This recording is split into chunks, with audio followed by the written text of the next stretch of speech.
Hello, everyone. Welcome to my channel. Today, I'm excited to introduce Dr. Alex Atanasova, assistant professor in marketing at Bath Business School. Alex is an expert in consumer behavior and branding with a focus on how global shifts and digitalization affect consumer habits.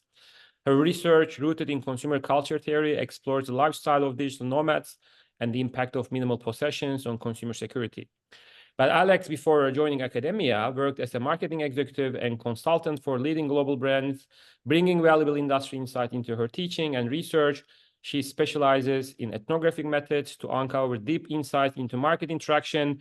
But most importantly, he is one of my favorite colleagues here at BAS. So please join me welcoming Dr. Alex Atanasova here on my YouTube channel. Welcome, Alex. Well, thank you for having me, Yusuf. This was such a lovely introduction, and you're one of my favorite colleagues too. Don't tell anyone. Yes, thank you. So we will talk about the research article titled Liquid Consumer Security, which is published in Journal of Consumer Research, one of the top journals in the field. So I will start by asking question, can you tell us a bit about the research? So how it all started? So how the idea came to you about this? How did it all start? Like with most things, I guess, this project started with a reflection on my personal experience. I represent the quintessential millennial generation, and I just found myself really thinking about life one day and finding myself quite disillusioned, if you will, with how the world is going. And I realized that even though I've had, I don't know, a lot of opportunities in life, and I've had a really great life, I still felt a sense of kind of uneasiness and insecurity in me. I kept wondering, will I ever have the opportunities that my parents and my grandparents had? Will I ever be able to own a house? What is the future going to look like? So it was kind of the sense of uneasiness, I guess, in me. And given that I've nothing to complain about, I just started thinking, what are all these other peoples out there doing? And in my work, I do focus on these global shifts in consumer lifestyles, in how our context is shaping what we do and how we do it. So I started thinking about how do we find a sense of security in such a turbulent world right now?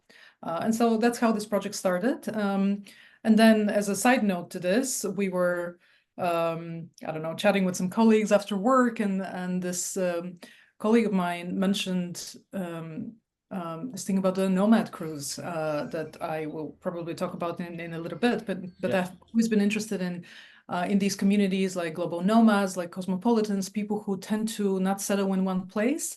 Mm-hmm. And as I've lived my life in a similar way, this resonates with me. And so that felt like the perfect context to explore how do people who don't have a lot of stability in life still find a sense of security. So that was the inspiration, I guess.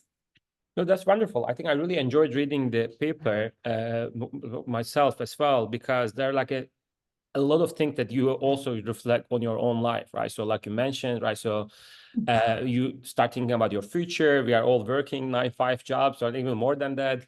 So that was really eye-opening for me too. So, and there are a couple of, terms in the paper. I think that our viewers and followers can benefit from learning about those notions and terms as well. So there are like differentiation between different consumption types, like solid consumption and liquid consumption. So can you elaborate it a bit more for us, please? Because especially liquid consumption concept is really interesting. Liquid consumption. Yeah, so liquid consumption as a term was introduced by Gianna Eckert and Flora Bardi in their seminal paper from 2017, published also in the Journal of Consumer Research. The paper's title is Liquid Consumption.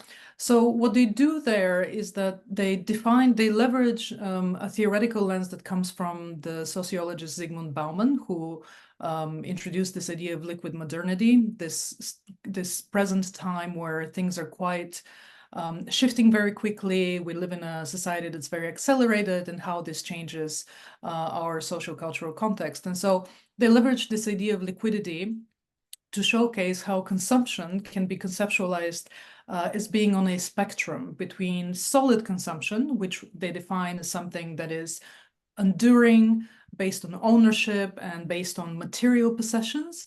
And then on the other hand, we have liquid consumption, which is defined as ephemeral, which is based on accessing goods and services rather than owning things, and flexibility.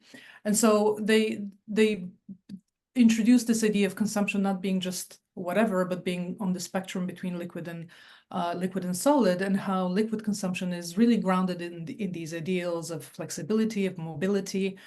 And we can see it in many different aspects in life. Digital consumption is a form of liquid consumption.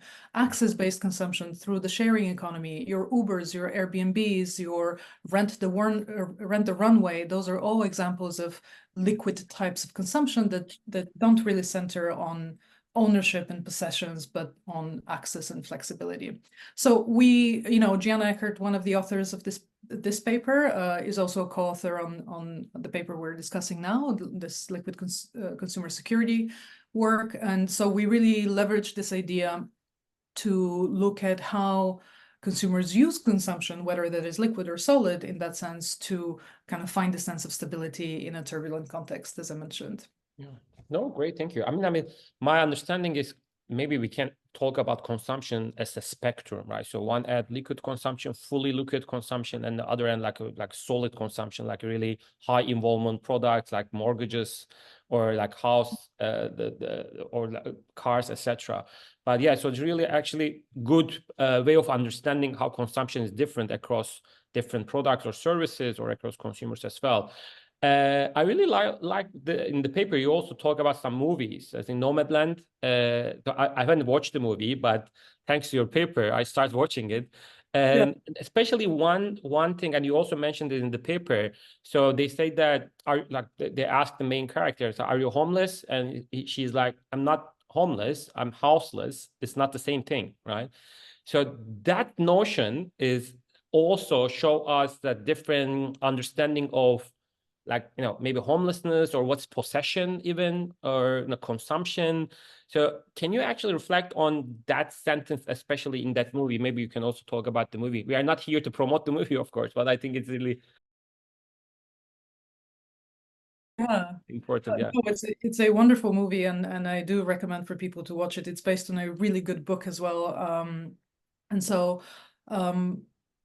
I was really pleased to see that movie come out as we were working on this paper. The research context for this work is nomadism, right? So historically, nomads have been quite stigmatized. Nomadism is perceived as something that is outside of the norm, something that is threatening, if you will, to the normal ordering of life that we're used to. So we can think about different nomadic communities that are stigmatized in that way, quite broadly.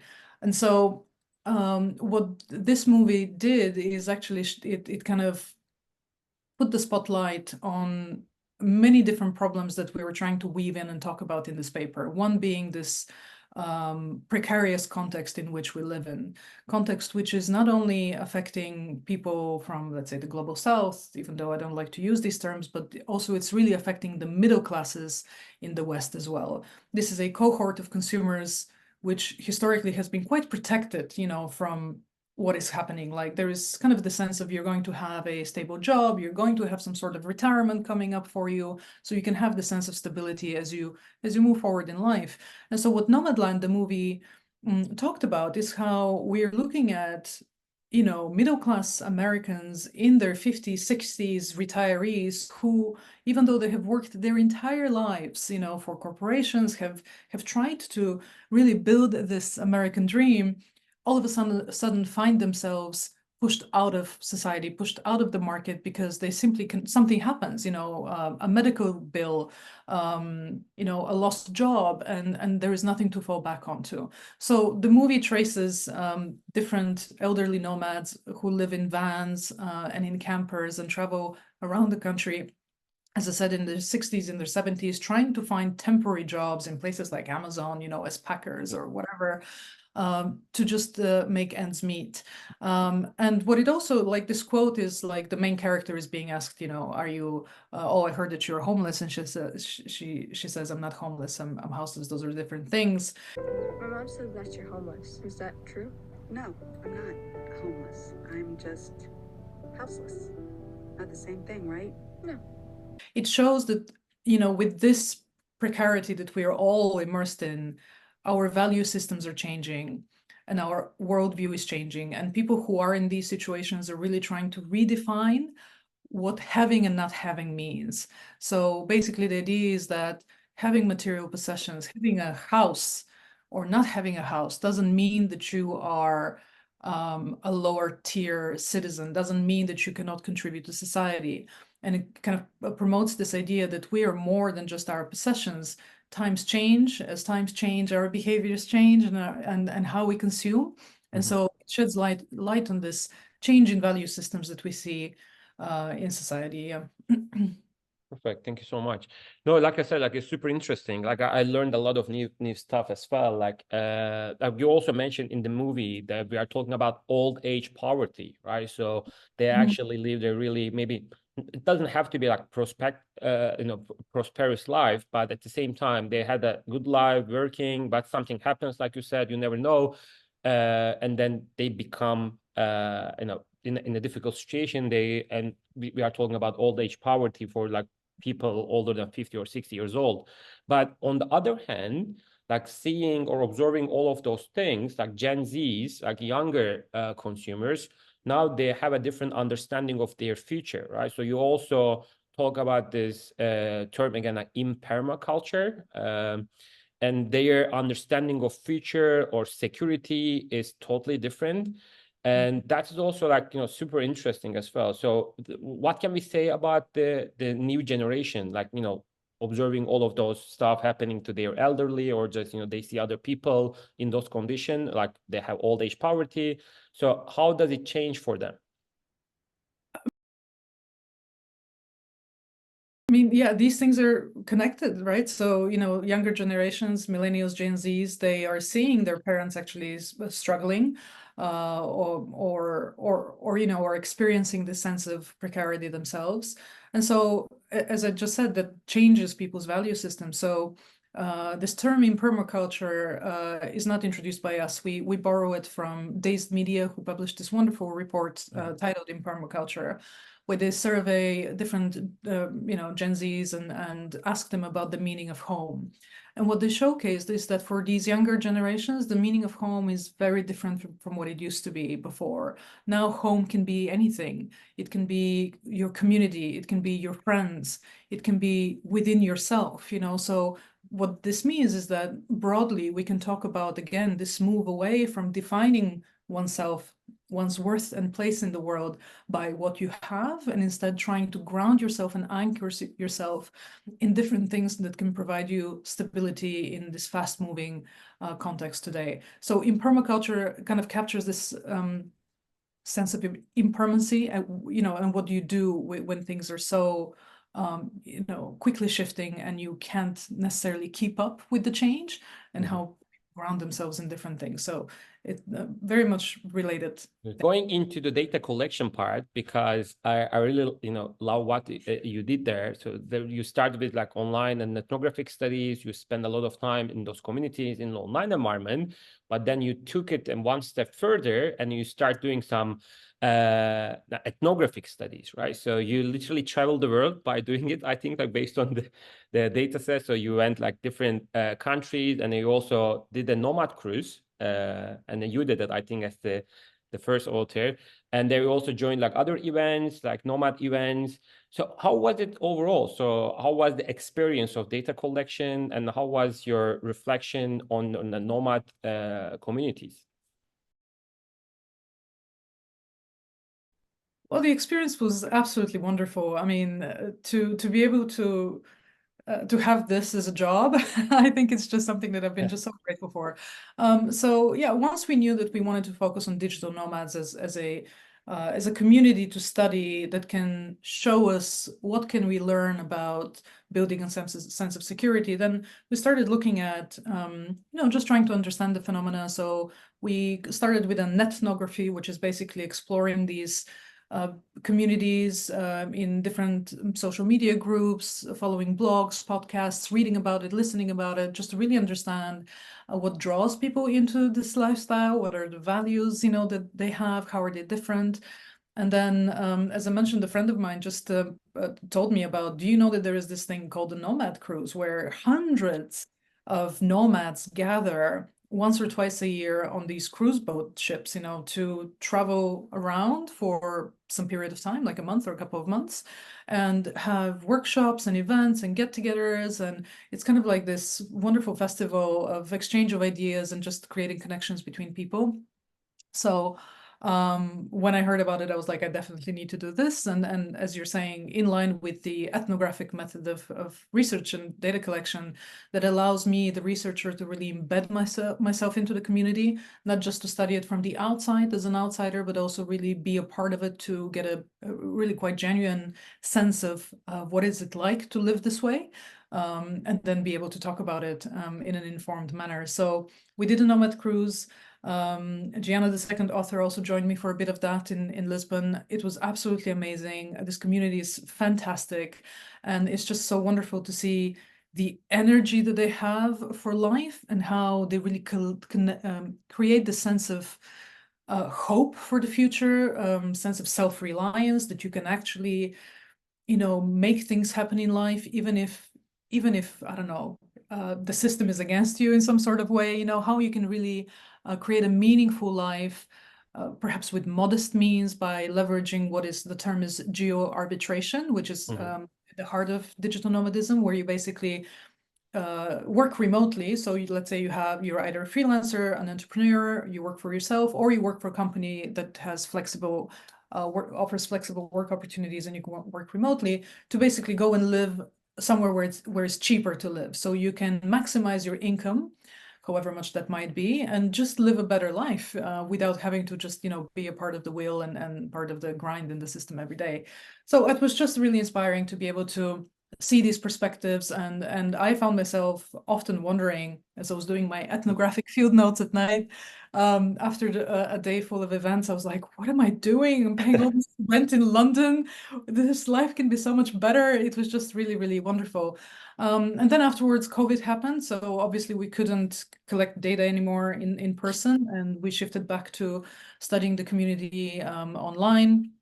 Of course, everybody knew that we were doing this research, and so I was able to join different kind of events online and be a part of, see how they actually behave when they cannot travel. Also, like, what does it feel like for them? And then once restrictions were lifted, we decided to continue with this immersive data collection.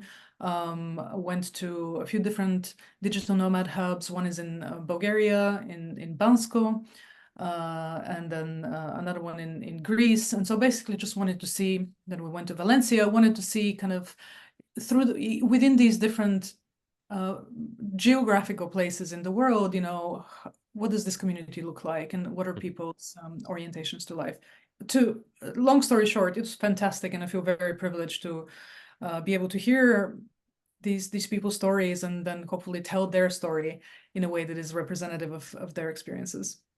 It sounds fantastic as well, right? So I want to do some qualitative research in the future as well, especially like looking at this type of communities in different countries, right? So yeah, sounds amazing.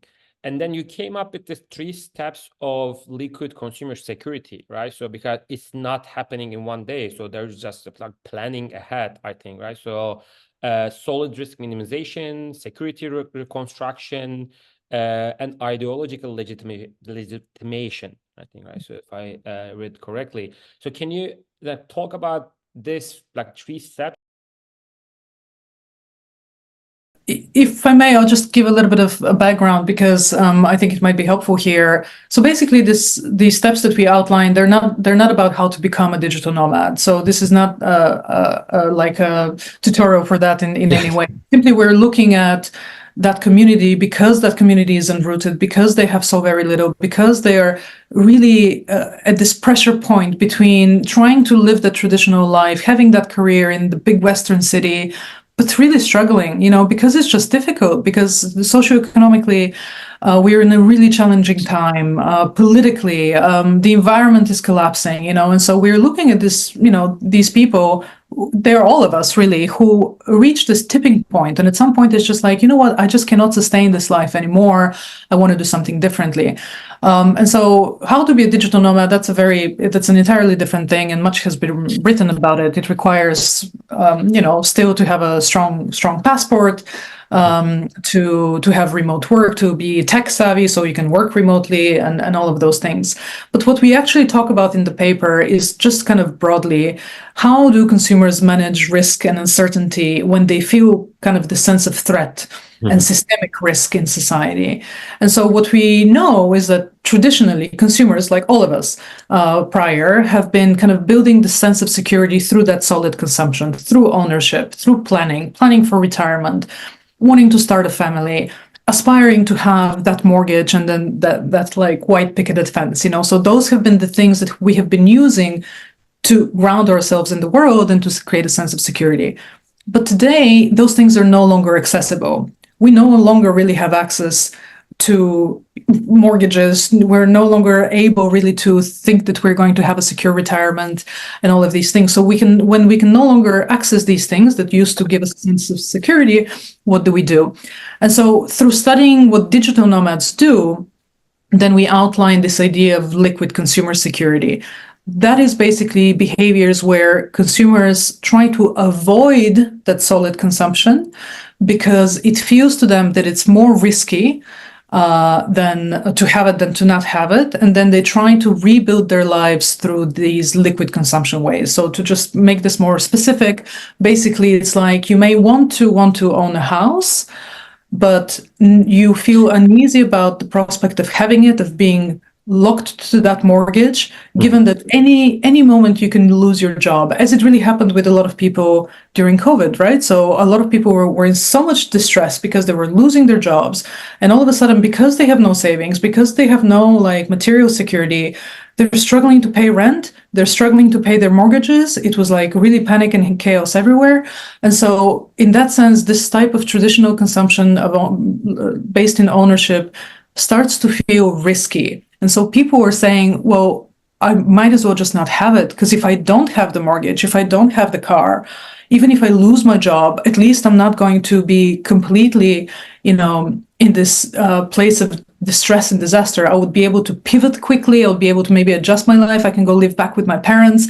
I can do something else if I don't have these kind of anchors weighing me down. And so this is the idea of liquid consumer security, finding security in more access-based and liquid ways to live. And the 3 steps that we outline is basically looking at how does this come about? So the way it comes about for consumers, again, not just for digital nomads. I think this is a phenomenon that is quite broad, even though we use that community to just really find the fine-grained details of how that works. But the way this works is this idea of minimizing solid risk. So as I said, once you start to feel uneasy with solid consumption, with possessions, with having things that you don't know if you're going to have the financial resources to take care of, or really the time. Many people feel that the world is coming to an end. So what is the point of having, working all your life to have a house? So once you start to feel uneasy with this, then people start to minimize these sources of risk, basically letting go of them, saying to themselves, you know what? I'm going to sell my house, or I'm not even going to try to have a house. I don't need all of these possessions. I don't need this new jacket. I can live with less. I can, rent perhaps. I can live in a van, and that would be cheaper. So I don't have these burdens. So they minimize the sense of security, right? Yeah. And then they reconstruct, the second step here is they reconstruct the sense of security through basically accessing the multitudes of services that are available nowadays because of the digital economy to us. So if you live in a van and you want to go live somewhere where it's cheaper, let's say in the country, you can leverage technology to study remotely, to work remotely. If you just travel around the world, again, to live in cheaper locations so that you can maximize your income, you can use Airbnb to rent places, or you can use house sitting platforms where you don't have to pay and you just kind of house sit people's homes or take care of their pets in exchange of a place to stay. All of these multitudes of services in the sharing economy, in the digital economy, that allow people to construct a sense of life, a sense of rhythm without owning things necessarily, without being anchored and grounded in a certain place.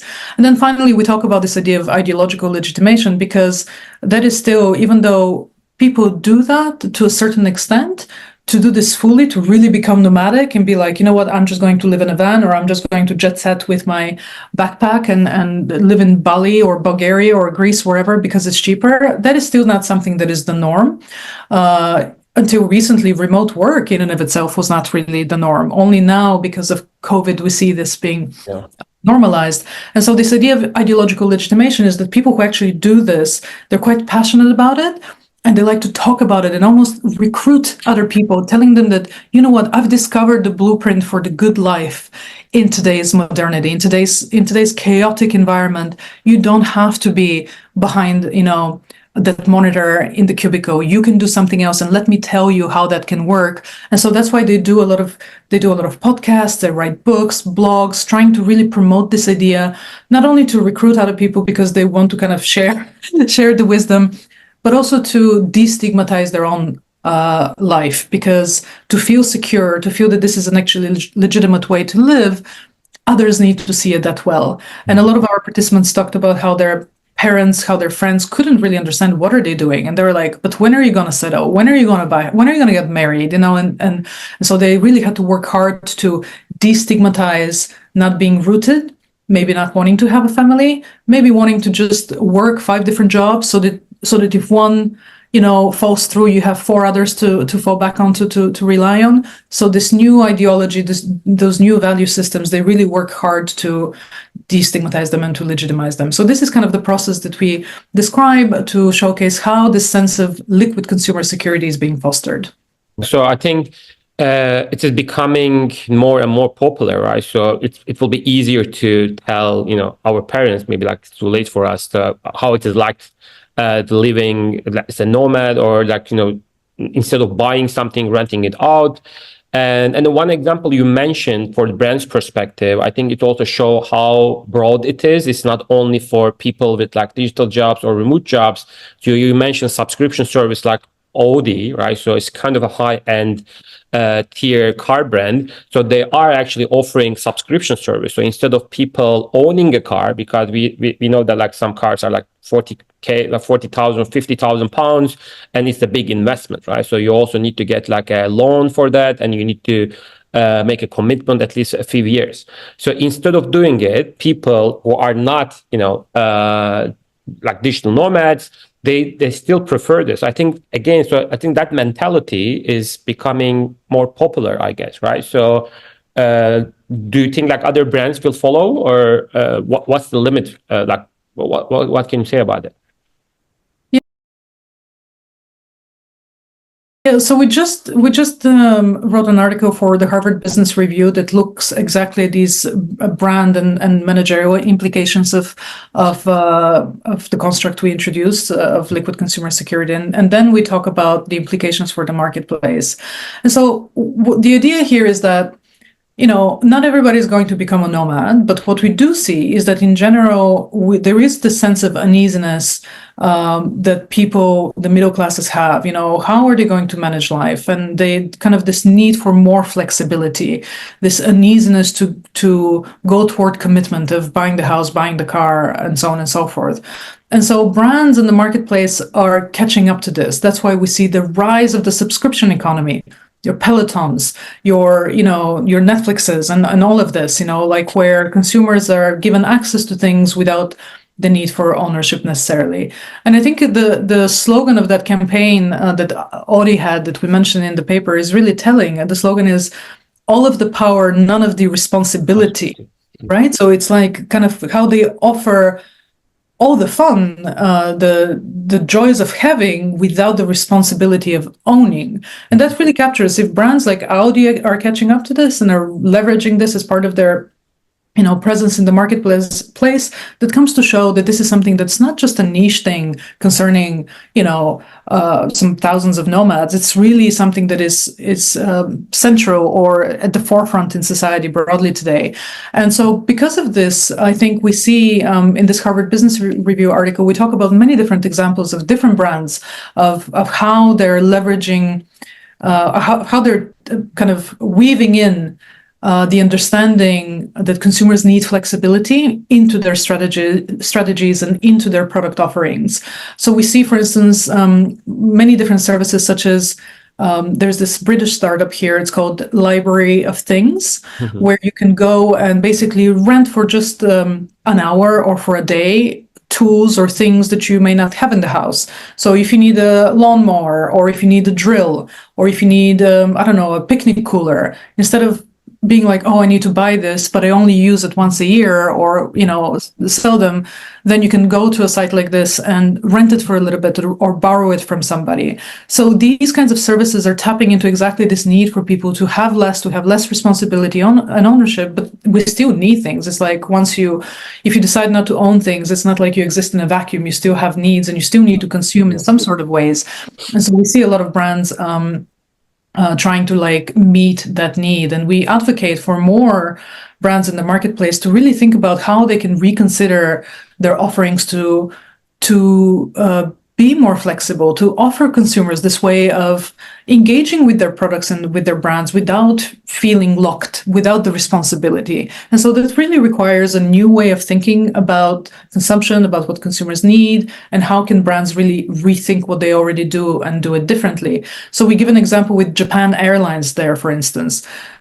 They've just launched a new service that allows you to rent clothes that are going to be waiting for you at your destination, that are weather appropriate for that place where you're going. So you don't have to pack, which also like lightens the aircraft. So people, because they don't have to travel with a lot, since they can just have their package ready for them as they arrive, lightens the aircraft, reduces CO2 emissions and footprint and all of it, and allows people to be flexible in that way. So it's a bit of a, it's a strange little concept, but it kind of comes to show that we can redefine, brands in the marketplace really can rethink, how do we do things? Why do we do them? How can we offer people the sense of flexibility that they need?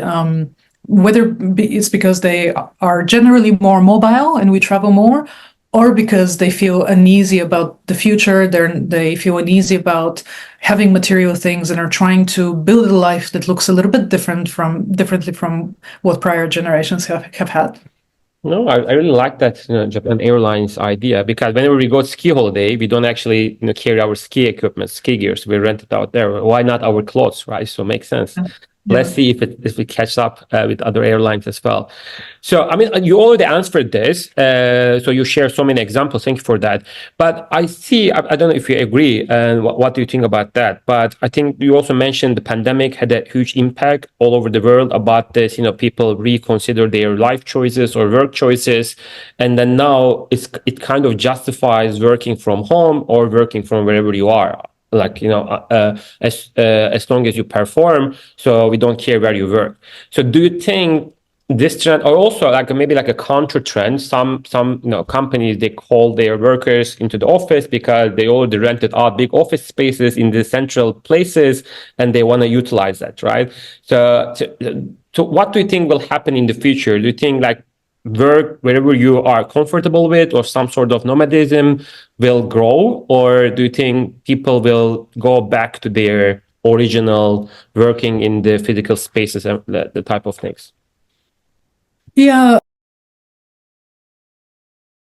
As we mentioned in the paper, I think what will happen is that we are moving toward a sort of a slow nomadism model. I don't think things are ever going to be how they used to be before the pandemic, not just because of remote work. As I said, I think the environment we live in is just so unpredictable, with warfare politically, economically, environmentally. It's a really turbulent time for everybody. So because of this, and also because technology is advancing all the time, this mindset of the possibility of working remotely is quite destigmatized nowadays.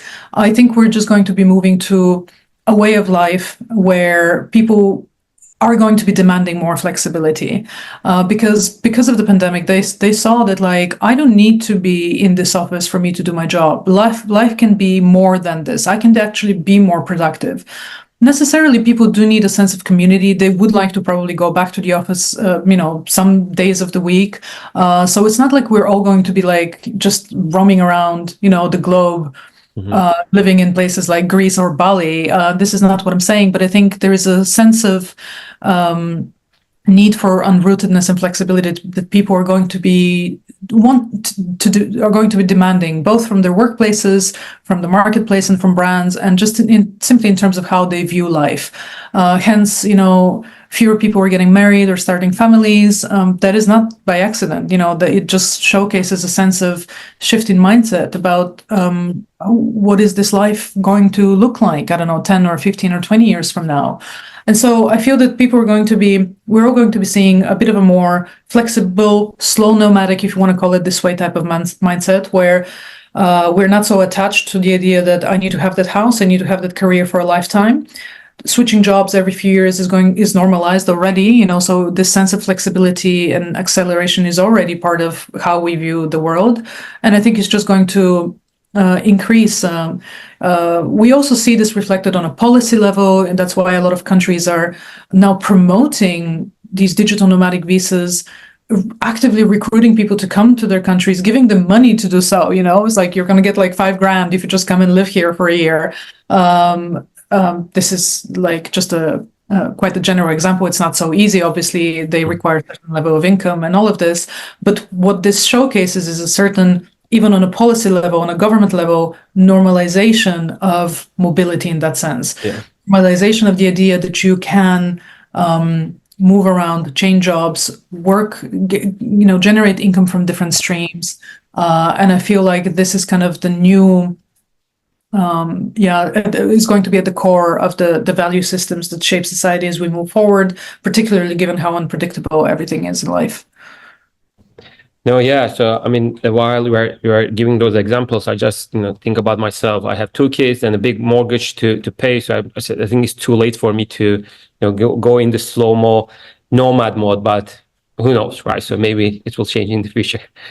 Yeah, you never know. So hopefully you don't have to. Is basically what I'm saying. I think a lot of people found themselves needing to do something about it. Look, of course, and I guess I need to say that this is not valid for everybody. There are plenty of people who feel plenty secure, are affluent, have the means, can have the mortgage, and live a pretty stress-free life. It's just, what we're trying to say, that increasingly, though, this is not the norm. We see entire generations of people not even aspiring anymore toward this type of life because they feel so disillusioned with the prospects of having it. So hopefully many of your viewers and listeners will not resonate with this, because if they don't resonate with it, it means that they do have the good life. But, unfortunately, many struggle. But I think it's that one of the excerpts you shared, in the interviews, I think one of the participants said that living the millionaire's life without having $1 million in your bank account. I think that is kind of the, motto for it, right? So because it's not easy to have $1 million in your bank account, because then you can feel secure financially and then feel financially independent and then maybe have a similar life. But if you like to live like that without having $1 million in your bank account, then I think your 3 steps is a good, summarization of the mindset and how you can do that, right? So liquid consumer security understanding. Yeah. This quote, how to live like a millionaire without having millions in the bank, is from Tim Ferriss, the very well-known guru who is the author of this book, The 4-Hour Workweek, that really started almost this kind of brought this ideology to the forefront of how you can have the good life, you can live like a millionaire, but maybe not in the States, maybe not in London. But maybe you can have that life in, Southeast Asia. Maybe you can have this life in Bulgaria, and that is not a bad thing. It's not like you're going to exploit these places. You're contributing to the economy. You're hopefully contributing to the local communities. But we can change the system. We all don't have to live and work our entire lives in the place where we're born or in the big cities. We can look at life with through a broader lens, I guess, is the idea. So. Perfect. Thank you. And then one last final question. So any last words for brands or consumers that you like to share? Last words. Apart from reading your paper, of course. So that's what we are going to tell you. Just read the paper. Well, I guess what I can say is that I hope people who have read the paper or listened to this are finding this to be a message that is hopeful, even though we are talking about a lot of doom and gloom things about precarity and uncertainty and letting go of things and letting go of all the dreams about what the good life can look like. That is not necessarily a bad thing. The world is changing, whether we like it or not. And what, studying these digital nomads have shown me is that it is quite empowering to be able to take matters into your own hands and to really try to redefine your life, to redefine what a sense of security feels like, even if it's different from what traditionally it has been. So I guess those are my parting words, that there is hope. It is all within us. And if we can be brave enough to just look at the world differently and see if we can redefine the rules a little bit so that we can find happiness and find that good life that we all deserve and want to have. Perfect. And also subscribe to my channel to learn more, right? So that's the final word as well. Without a doubt. Do it now. Yeah. Thank you so much, Alex. It's always a joy to talk to you and have a chat about your research with you. And yeah, thank you for joining our channel today.